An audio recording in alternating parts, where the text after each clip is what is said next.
हिंदू वीरां ने घर दे छोटे छोटे मंदिर रखे ने, मुलाजम पुजारी रखे ने, तनख्वाह देनी पूजा पाठ कर जाणगे। रईस लोगां ने भारत दे अपने घर दे गुरु ग्रंथ साहब दा प्रकाश रखे है।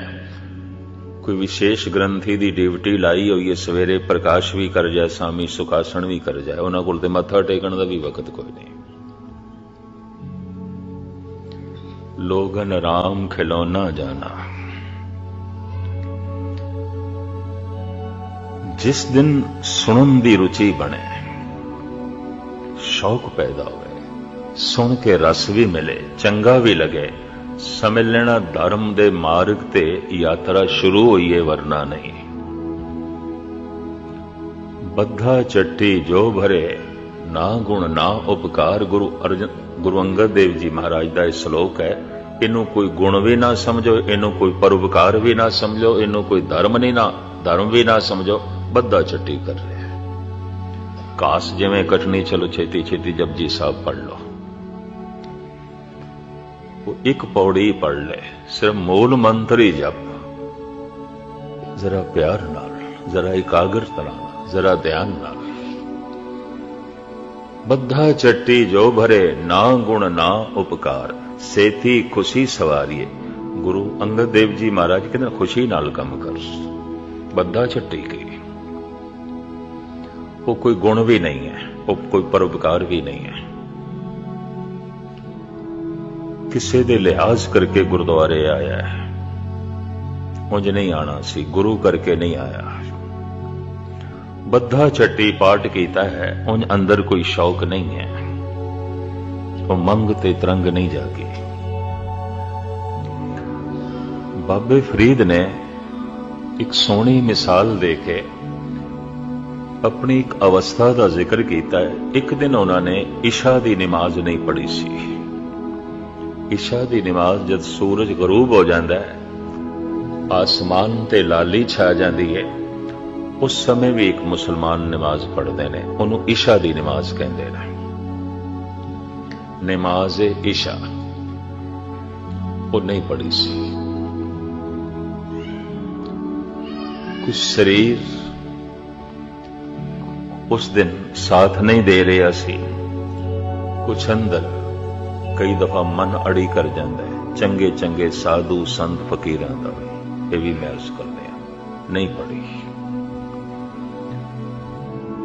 रोज रोज नितनेम करने वाले भी कई दफा सोचते हैं चलो अज ना ही सही। रोज रोज अमृत वेले उठन वाले भी कई दफा फैसला कर लेंगे चलो अज ना ही सही। ये जो मैं थानू सुना रहा, ये बहुतियां दी जिंदगी दी घटना है। चलो रोज ते उठदे आ, अज ना ही सही। रोज ते जपदे आ, अज ना ही सही। रोज ते पाठ करदे आ, अज ना ही सही। बाबा फरीद कहते ने इस तरह ही मन ने आख्या, रोज ते इशा दी नमाज पढ़दे अज ना ही सही, की फर्क पैंदा? नहीं पढ़ी, इशा लंघ गई। ते मुसलमानां दे च एक कहावत है, वेले दी नमाज कुवेले दियां टकरां। समय सिर और समय दी नमाज नहीं पढ़ी, बाद दे टकरां ही ने अगर पढ़ना है। समय का अपना प्रभाव होता है, समय का अपना असर है। सवेरे जो मन की हालत आती है दोपहर दे चो नहीं आती, दोपहर दे जो मन की हालत आती है शाम दे चो नहीं आती, शाम दे जो मन की हालत आती है वो किसी हद तक रात दे च नहीं आती। समय का अपना प्रभाव है। सर्दी दे च मन की हालत कुछ होर हो जाती है, गर्मी च कुछ होर हो जाती है, मौसम खिजां दे च मन कुछ होर हो जाता है, मौसम बहार दे च मन कुछ होर हो जाता है। मौसम का बकायदा तन ते मन दे ते अपना प्रभाव है। इस वास्ते आदि काल तो ऋषि मुनिया ने, संत जना ने ऐसा आख्या, एक ऐसा समा भी है जिन्हों ब्रह्म मुहूर्त कह सकते हैं, अलल सुबह कह सकते हैं, अमृत वेला कह सकते हैं। उस समय का असर, उस वेले का असर, उस वक्त का असर, उस समय का प्रभाव। और सतगुणां दी बाणी दा फरमान है, हर अमृत वेले वत्ते का बीजिया, भगत खाए खर्च रहे निखुटे नाई। टोटी नहीं आउंदी, इतनी बरकत है। पर हुण अंदर किधरे शौक होवे ते शौक उठावे। बाबा फरीद कहते ने उस दिन मन अड़ी कर गया, नहीं पढ़ी नमाज। फरीद कहते ने सारी रात करवटां दे लंघी, नींद ही ना आई। पछतावा ही दिल दिमाग ते असवार होया। इशा दी नमाज नहीं पढ़ी, पछतावा। इसनूं आप एक बड़े सोहणे सलोक दे वर्णन करदे ने, फरीदा अज न सुती कंत स्यों, अंग मुड़े मुड़ जाए। अज खुदा दा वसल नसीब नहीं सी, अज नमाज तो टुटे, अंग मुड़े मुड़ जाए। सारी रात करवटां च लंघी, शरीर दा अंग अंग दुख रहा है, वो नींदरा रह गया, पछताव्या, बोझ बन के रहा। जाए पुछो डोहागणी, तुम क्यों रहन बिहाए। डोहागणी जिन्हां कदी वसल नसीब ही नहीं होया, कदी नमाज पढ़ी नहीं, पता नहीं किवें रात कटदे। बाबा फरीद पता नहीं किवें जिंदगी व्यतीत करते हैं। फरीद हैरान ने किवें जिंदगी लंघा छड्डदे ने। जद कदी किसी नूं अभ्यास दी थोड़ी झलक मिलती है, उहदे अंदर एक तरस भी पैदा हो जाता है, पता नहीं ये सिख नितनेम तो बिना किवें दिन कट लैंदा है, ये जप तो बिना दिन किवें गुजार लैंदा है, ये गुरबाणी दे पाठ तो बिना समा किवें कट लैंदा है। उसदे अंदर दया भी पैदा होंदी है, हैरानगी भी पैदा होंदी है। लेकिन ऐसी अवस्था चंगे तो चंगे अभ्यासियां दी भी बनदी है, कदी मन अड़ी कर जाता है।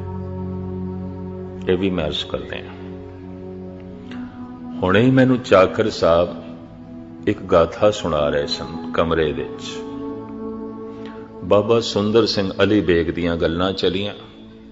एक ब्रह्म ज्ञानी आत्मा जो देश दी वंड तो पहले शरीर छोड़ गए सन, और वाकई भेजी हुई आत्मा जिस महल्ले चो लंघ जान मुसलमान भी सजदा करते सन, झुक जाते सन। और हर मुसलमान कहंदा सी जिंदगी च एक पीर देखे, जिंदगी च एक वली देखे। बेदी खानदान चों सन, अठे पैर भजन दा रूप। भजन किसनू कहंदे ने? बाबा सुंदर सिंह नू वेख लईए। बंदगी किसनू कहंदे ने? उन्हां दी तर्जे जिंदगी।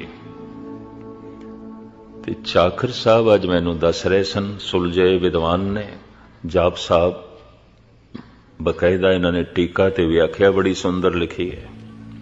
गुरुद्वारा श्रोमणी गुरुद्वारा प्रबंधक कमेटी ने छापी है।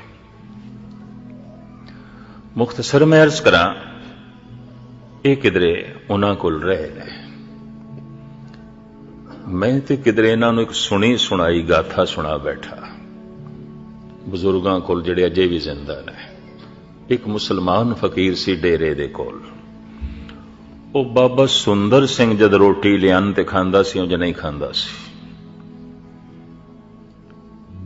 ते बाबा सुंदर सिंह एक 3 दिन बीमार रह गए, रोटी नहीं पहुंचाई, नहीं खाधी उन्होंने। मीरपुर दी बोली बोलदा हुंदा सी, रावलपिंडी ते कश्मीर दी बोली दी झलक सी उसदी। मुसलमान आके तरले लैन, फकीर साईं रोटी खाओ, ते बाबा सुंदर सिंह जी नूं तहसीलदार करके बुलांदा सी। मैं की तहसीलदार आवेगा खिलावेगा, उंज नहीं। बोली उधर दी बोलदा सी, मेरा तहसीलदार आएगा खिलाएगा, उंज नहीं। और गजब दी गल, जिस दिन उसने चलाना करना सी, जाना सी, बाबा सुंदर सिंह तो कुछ अरसा पहले गुजर गया। ते बाबा सुंदर सिंह नूं बुला के कहन लगा, अज मेरा विआह वे, मेरे वास्ते नवे कपड़े लिया। बाबा सुंदर सिंह सिला के लिया, चोला लिया, तहमत लिया, सिर ते कुल्ला बनदा सी, तुरे वाली पग ओ दिती। ਤੇ ਫਿਰ ਕਹਿਣ ਲੱਗੇ, ਫਕੀਰ ਸਾਈਂ, ਮੈਨੂੰ ਪੈਰੋਂ ਨੰਗਾ ਭੇਜਣਾ ਹੀ ਖੁਦਾ ਦੇ ਘਰ, ਮੇਰੇ ਲਈ ਜੁੱਤੀਆਂ ਵੀ ਲਿਆ। ਫਿਰ ਬਾਬਾ ਸੁੰਦਰ ਸਿੰਘ ਬਾਜ਼ਾਰ ਗਏ, ਜੁੱਤੀ ਵੀ ਲਿਆ ਉਸ ਵਾਸਤੇ। ਬਸ ਜੁੱਤੀ ਪਹਿਨੀ ਤੇ ਇੰਜ ਸਲਾਮ ਕਰਕੇ ਚਲਾਣਾ ਕਰ ਗਿਆ। ਜਾਂਦਾ ਰਿਹਾ ਉਹ ਫਕੀਰ। ਬਾਬਾ ਸੁੰਦਰ ਸਿੰਘ ਉਸ ਦੀਆਂ ਰਮਜ਼ਾਂ ਜੋ ਹੈ ਜਾਣਦੇ ਸਨ। ਚਾਕਰ ਸਾਹਿਬ ਅੱਜ ਮੈਨੂੰ ਦੱਸਣ ਲੱਗੇ ਵੀ ਬਾਬਾ ਸੁੰਦਰ ਸਿੰਘ ਦਾ ਵੀ ਮਨ ਇੱਕ ਦਿਨ ਅੜੀ ਕਰ ਬੈਠਾ। ਅੰਮ੍ਰਿਤ ਵੇਲਾ ਸੀ ਤੇ ਸੀਤ ਲਹਿਰ ਚੱਲ ਰਹੀ ਸੀ, ਬਹੁਤ ਠੰਡ, ਕਿਉਂਕਿ ਕਸ਼ਮੀਰ ਦੀ ਘਾਟੀ ਦੇ ਥੱਲੇ ਹੀ ਸੀ ਅਲੀ ਬੇਗ। ਭਾਵੇਂ ਨੇੜੇ ਗੁਜਰਾਤ ਤੇ ਜੇਲਮ ਜ਼ਿਲ੍ਹਾ ਲੱਗਦਾ ਸੀ, ਪਰ ਇਹ ਕਸਬਾ ਕਸ਼ਮੀਰ ਦੇ ਚ ਪੈ ਜਾਂਦਾ ਸੀ। ਆਖਰੀ ਕਸਬਾ, ਅੱਗੋਂ ਪੰਜਾਬ ਸ਼ੁਰੂ ਹੋ ਜਾਂਦਾ ਸੀ। तो ठंड काफी सी। मन अड़ी कर गया, इतनी शीत लहर है। और उस जमाने सतपुरुष इस तरह ਦੀਆਂ आत्मावां करीबन करीबन ठंडे पानी नाल नहांदियां सन, गर्म पानी का रिवाज ही नहीं सी। ये सहजे सहजे सब कुछ बदले। भाई शीत लहर है, ठंड है, पानी बड़ा ठंडा है, अज नहीं नहांदे। कशमकश चली। उस कशमकश दे च अमृत वेले दा नितनेम जप ये भी दुबदा च रहा। होया कि अजे सूरज नहीं निकले, अजे अंधेरा है। एकदम चले गए दूर, नदी वगदी सी, नहर ठंडी। उस ठंडी नहर च खड़े हो गए, कहन लगे, हे मना, तू ठंड करके अज आलस कीता, अज तेनू सजा देनी है, मुड़ के अड़ी नहीं करेगा। हम चाकर साहब दसदे रहे, डेरे च सवेर होई ते लोकी लभन, बाबा जी किथे ने। कोई 9 बजे दे करीब जब धुप निकली, पूरा चानना होया ते पता चलिया नहर दे च खड़े ने। लियांदा बाबिया नूं पुछया, ऐसा क्यों? कहंदा की करी, अज मन अड़ी कर गया। तो इस तो मैं अंदाजा लगाया बाबा फरीद मामूली तपीश्वर नहीं है, पहुंचे होया सूफी संत है। कहंदा कर गया मन अड़ी, अज न सुती कंध स्यों, अंग मुड़े मुड़ जाए, जाए पुछो डोहागणी, तुम क्यों रहन बिहाए। इस वास्ते मन नाल ते हर वक्त जंग करनी पैगी। और इस पंक्ति दे कुछ होर भी अर्थ ना कर लेना। कलगीधर पिता दी पंक्ति, खालसा सो जो करे नित जंग, खालसा सो जो चढ़े तुरंग। नित जंग, हर वक्त लड़े। तो इसका मतलब हर वक्त लड़ाई लई कोई माहौल बनावे। जब सुलह सफाई भी होवे तो कोई दुश्मन लभे लड़न वास्ते, या किसी नूं दुश्मन बनावे, ये अर्थ नहीं है। खालसा सो जो करे नित जंग, खालसा हर वक्त अपने मन नाल जंग करे। क्यों? मन लो चे बुरियां, गुर शब्दी ए मन होड़िए। इहदे च पैदा हो जांदे ने ख्याल। मैनू एक हाफिज दा बोल भी याद आया। उसने भी एक दिन अमृत वेले तस्बीह सुट दी, फजर दी नमाज नहीं पढ़ी, अमृत वेले दी नमाज नहीं पढ़ी, कुरान शरीफ दी तलावत भी नहीं की थी। रोज करते हैं, चलो एक दिन ना ही सही तो की हो गया। ये हाफिज दा फैसला। और ईरान दे जितने सूफी संत होए ने, ईरानी सब तो सिरमौर मनदे ने हाफिज नूं। इसदा मकबरा, इसदी कबर सोने दी बनाई है, और इहदे उपर जिहड़ा मकबरा है वह कच्छ दा बनाया है। कच्छ लाया नहीं, कच्छ नूं पिघला के ढाल के उसे दियां दीवारां, उसे दा ही गुंबद। ईरानी कारीगरी दा एक नमूना। मैं जद इस गुंबद नूं देखिया, इस कबर नूं देखिया, भावें मैनूं भाई मक्खण सिंह तहरान तो लै गए सन और कहंदे सन, ज्ञानी जी 4 बजे वापस चलांगे। मैं कहा भाई साहब जी गल इस तरह, हुण तुसीं वापस जाओ, मैं कल आवांगा। मैं इस जगह ने मैनू इन्ना प्रभावित किया। एक तो ईरानी कारीगरी का नमूना, एक चारों पासे लोकी कुरान की तलावत पे करते हैं, दूजी इत्थों की कोई वाइब्रेशन भी ऐसी है, गुरु चेते आउंदा है। मैं कहा अज मैं इत्थे रहांगा। इतना खूबसूरत उन्होंने मकबरा बनाया है, लेकिन मैं उसका कलाम पढ़ के हैरान होया, ओदा मन भी अड़ी कर गया। और पता की कहंदा है, मरादर मंजिले जाना चे अमनो ऐश चों हरदम। ऐ खुदा, सुनिया सी जो तेरे रस्ते ते चल रहे ने, बड़ा सुकून है, बड़ा आनंद है, बड़ा रस है।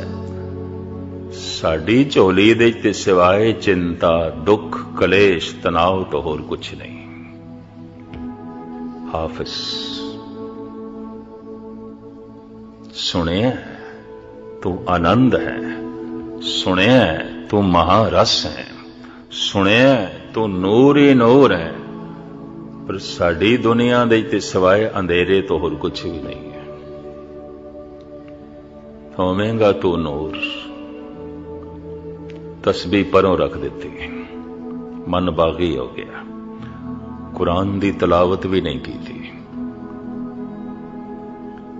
पाठ भी नहीं किया, वुजू भी नहीं किया। वुजू इन्हां दा 5 इशनाना हुंदा है, नहीं किया। और गजब दी गल गल छुपाई भी नहीं, सामने प्रगट भी कर दी। मरा दर मंजिले जाना चे अमनो ऐश चों हरदम। कोई ऐश नहीं, कोई सुकून नहीं, कोई सुख नहीं। सुनिया हे प्रभु, ऐशी ऐश है तेरे नाम दे, आनंद ही आनंद है, रस ही रस है, चानना ही चानना है। सानू ते सिवाए ठोकरां दे होर कुछ नहीं लभ्या, सानू ते सिवाए मत्था मारन दे होर कुछ भी नहीं लभ्या। पर दूसरी पंक्ति बड़ी गजब दी,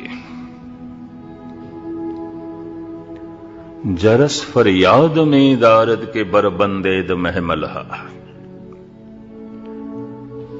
किधरे हाफिज दे कन्ना च पड़ोसी ने खबर पाई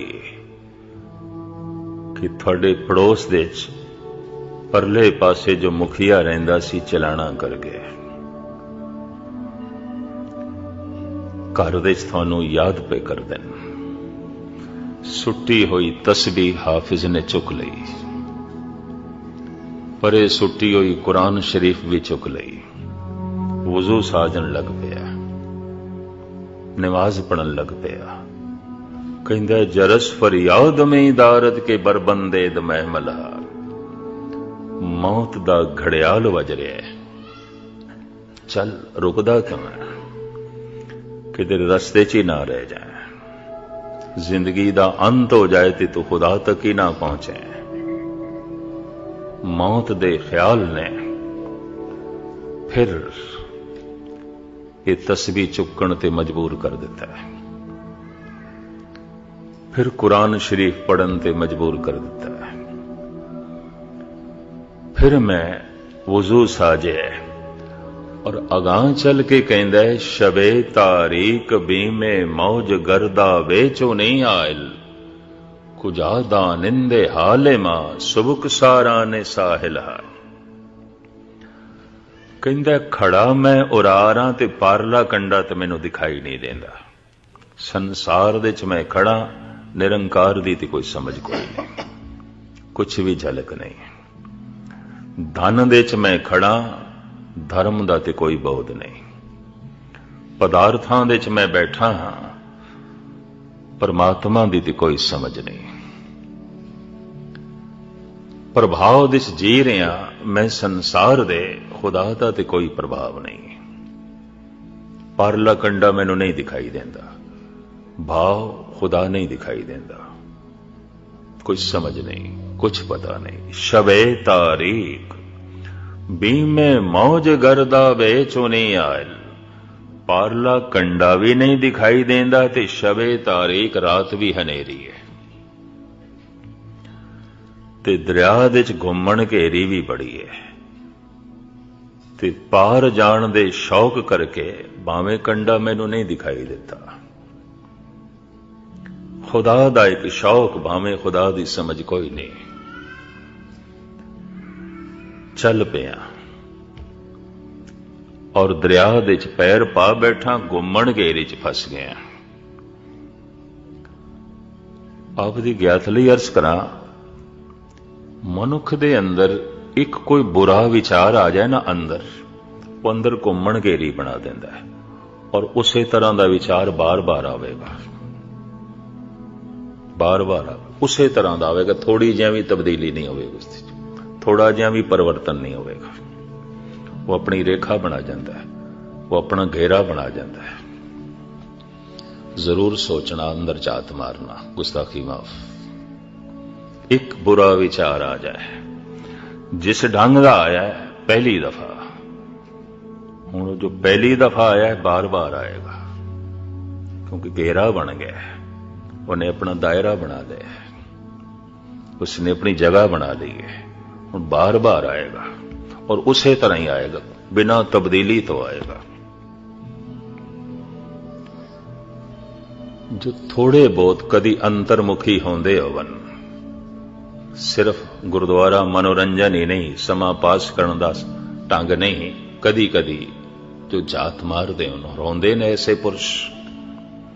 ਇੱਕ ਬੁਰਾ ਵਿਚਾਰ ਆਇਆ ਹੈ, ਦਾਇਰਾ ਬਣ ਜਾਂਦਾ ਹੈ, ਘੇਰਾ ਬਣ ਜਾਂਦਾ ਹੈ ਔਰ ਮੁੜ ਮੁੜ ਕੇ ਉਹ ਵਿਚਾਰ ਉਸੇ ਦਾਇਰੇ 'ਚ ਹੀ ਘੁੰਮਦਾ ਹੈ। ਦਿਨ ਦੇ 'ਚ ਕਈ ਦਫਾ ਆਵੇਗਾ, ਸ਼ਾਇਦ ਰਾਤ ਨੂੰ ਸੁਪਨਿਆਂ 'ਚ ਵੀ ਆਵੇ। ਇਹ ਫਕੀਰ ਕਹਿੰਦਾ ਹੈ, ਪਾਰਲਾ ਕੰਡਾ ਦਿਖਾਈ ਨਹੀਂ ਦਿੰਦਾ, ਘੁੰਮਣ ਘੇਰੇ 'ਚ ਮੈਂ ਫਸਿਆ ਤੇ ਦੂਸਰਾ ਨਾਲ ਵੀ ਮੇਰੇ ਕੋਈ ਨਹੀਂ। ਜਿਹੋ ਜਿਹੀਆਂ ਦੀ ਬੰਦਗੀ ਮੈਂ ਕਰ ਰਿਹਾ, ਮੇਰਾ ਕੋਈ ਸਾਥੀ ਵੀ ਨਹੀਂ ਹੈ। ਕਰਮਕਾਂਡੀ ਲੋਕ ਲੱਭਦੇ ਨੇ, ਕਿਸੇ ਦੀ ਕੋਈ ਕਾਮਨਾ, ਕਿਸੇ ਦੀ ਕੋਈ ਕਾਮਨਾ, ਕਿਸੇ ਦੀ ਕੋਈ ਇੱਛਾ, ਕਿਸੇ ਦੀ ਕੋਈ ਇੱਛਾ। ਇਸ ਤਰ੍ਹਾਂ ਦੇ ਖੁਦਾ ਦੇ ਮਾਰਗ ਦੇ ਉੱਤੇ ਚੱਲਦੇ ਹੋਏ ਲੋਕ ਦਿਖਾਈ ਦਿੰਦੇ ਨੇ। ਮੈਨੂੰ ਤੇ ਕੋਈ ਸਾਥੀ ਵੀ ਨਹੀਂ ਦਿਖਾਈ ਦਿੰਦਾ ਜਿਸ ਦੇ ਅੰਦਰ ਸਿਰਫ ਖੁਦਾ ਦੀ ਇੱਛਾ ਹੋਵੇ, ਹੋਰ ਕੁਝ ਵੀ ਨਹੀਂ। ਖੁਦਾ ਹੀ ਚਾਹੀਏ।